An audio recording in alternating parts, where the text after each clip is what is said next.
Class 10 Hindi lesson 6 Mahadevi Verma का जीवन परिचय में सुनील सर। लेसन नंबर 6 आपका है, ठीक है ना। माने पाठ नंबर 6 हम लोग पढ़ेंगे महादेवी वर्मा के बारे में। आधुनिक मीरा के नाम से प्रसिद्ध महादेवी वर्मा का जन्म 24 मार्च 1907 ईस्वी को होली के दिन फर्रुखाबाद में हुआ था।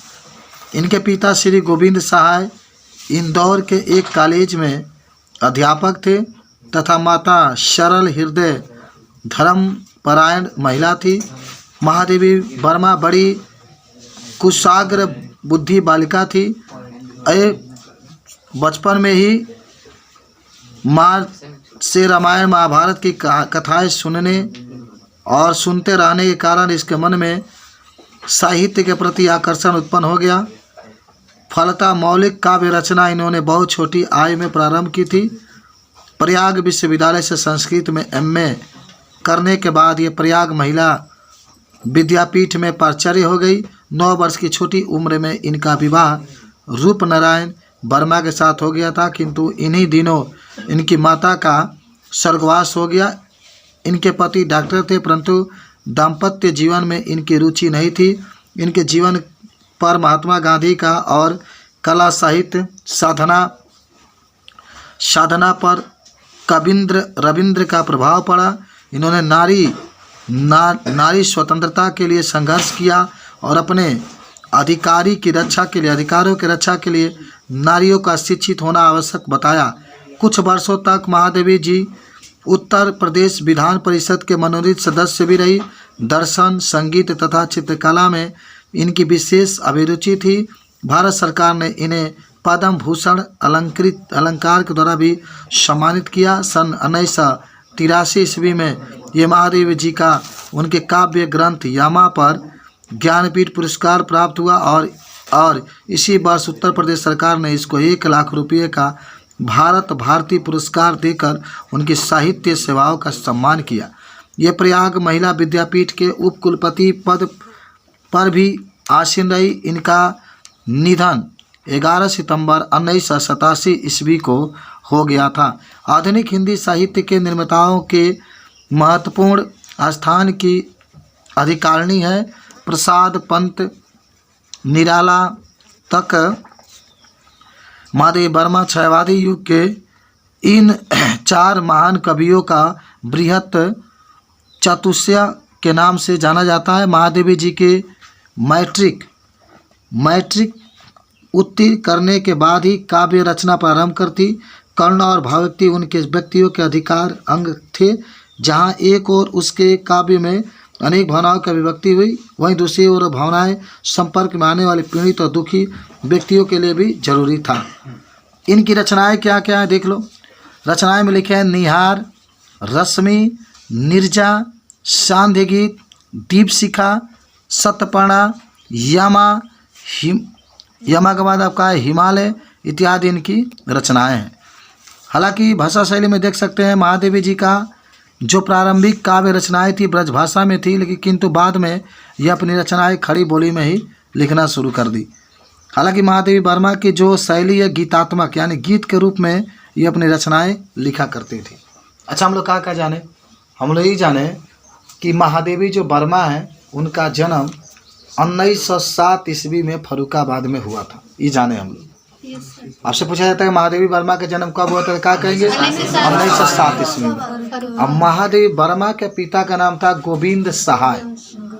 महादेवी वर्मा का पिता का नाम था गोविंद सहाय। सुन लो, एक और प्रश्न आता है कि आधुनिक युग की मीरा किसे कहा जाता है? महादेवी वर्मा का। सुन लो, महादेवी वर्मा जो थी वह बचपन से कुशाग्र बुद्धि के, कुशाग्र माने इंटेलिजेंट, बहुत इंटेलिजेंट थी पढ़ने में, समझ रहे हो? इसके पिताजी एक अध्यापक थे और माताजी वह सरल हृदय वाली माने महिला थी। हालांकि इसकी माता इसको महाभारत और रामायण की कहानियां हमेशा सुनाया करती थी, जिन हमारी माता आप लोगों को सुनाती है जब आवश्यकता आता है। तो मम्मी आपको सुनाती है, नया नया रामायण जो होता है महाभारत सुनाती है, तो उसकी भी मम्मी सुनाती थी। इसीलिए उनका माने दिमाग काव्य रचना की तरफ घूम गया। लेकिन एक और ही बात सुन लो, मात्र 9 वर्ष के उम्र में, जब ये 9 साल की थी तभी इनका शादी हो गया। इनका पति का नाम था रूप नारायण वर्मा। देख लो तुम्हारी जात के है ये, रूप नारायण वर्मा। कितने वर्ष के? जब वो 9 वर्ष की थी तभी उनकी शादी हो गई। लेकिन एक बात याद रखना, इनका ये चाहती थी कि मेरा जीवन घर के अंदर कैद न रहे। वो चाहती थी कि मैं दुनिया को दिखाऊं, मैं महिलाओं को स्वतंत्र करूं, मैं महिलाओं को उनके अधिकार, जो अधिकार है उसको दिलाऊं। इसके लिए उसने अपने पति को छोड़ करके और वो काव्य रचना में चली गई। और जब वो 10 वर्ष की तभी से वो रचना लिखना शुरू करती। उसके बाद से वह उत्तर प्रदेश के विधान परिषद के सदस्य भी बनी, उप कुलपति भी बनी, और इसके बाद से भारत सरकार ने इनको पुरस्कार दिया, उत्तर प्रदेश सरकार ने भी इनको पुरस्कार दिया। और 87-80 वर्ष जीने के बाद 1987 ईस्वी में इनका मृत्यु हो गया। हालांकि हिंदी जगत में 4 जो कवि हुए हैं, जिनमें प्रसाद, माने प्रसाद का मतलब क्या होता है ना, जयशंकर प्रसाद। देख लो, महान कवि में जयशंकर प्रसाद, और एक होता है सूर्यकांत त्रिपाठी निराला, और एक होता है सुमित्रानंदन पंत, और एक होता है महादेवी वर्मा। ये 4 कवि को चतुष्क कहा जाता है। ये महान कवि हैं चारों हिंदी के, बात समझ रहे हो? तो ये इनको चतुष्क के नाम से इनको इसमें रखा गया है। रचनाएं क्या क्या लिखी है तो आप देख रहे हैं, निहार लिखी है, रश्मि लिखी है, निर्जा लिखी है, साध्य गीत लिखी है, दीपशिखा लिखी है, हिमालय लिखी है। सब इनकी प्रमुख रचनाएं हैं। हालांकि प्रारंभिक जीवन में, अच्छा देखो, कोई भी इंसान हो ना, उसके जीवन तब बदलता है जब उसके संपर्क में कोई आता है। बढ़िया व्यक्ति आ गया तो लाइफ स्टाइल बढ़िया हो जाएगा, खराब व्यक्ति आ गया, बुरा व्यक्ति आ गया तो आपके लाइफ को चौपट भी कर देगा।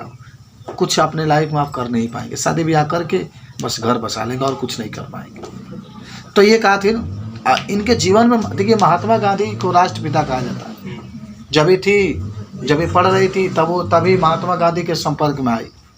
जब महात्मा गांधी के संपर्क में आई तो महात्मा गांधी के संपर्क में आने के बाद ये अपना पढ़ाई छोड़ दी और देश की स्वतंत्रता में कूद पड़ी, देश को आज़ाद कराने के लिए कूद पड़ी, और देश को उसने स्वतंत्र भी कराया। और वो कही कि मुझे घर के अंदर कैद नहीं रहना है, मुझे घर के बाहर रहना है, मुझे नारियों का जो अधिकार है उसको दिलाना है। और इसके लिए उसने बहुत नारियों का सेवा भी किया, नारियों के पास जो अधिकार होता है उसको दिलाने की भी कोशिश की। ऐसे थी महादेवी वर्मा। तो कई बार प्रश्न पूछा जाता है कि आधुनिक मीरा किस कवित्री को कहा जाता है? महादेवी वर्मा। बात समझ रहे हो? आप जब 9 में थे तभी इसको देख रहे थे, महादेवी वर्मा के गिल्लू लिखी थी, आप पढ़े होंगे। और जब आप 10 में आ रहे तभी पढ़ रहे हैं। आप इसमें 2 चीज़ें पढ़ेंगे, हिमालय से और वर्षा सुंदरी की प्रति। समझ रहे हो?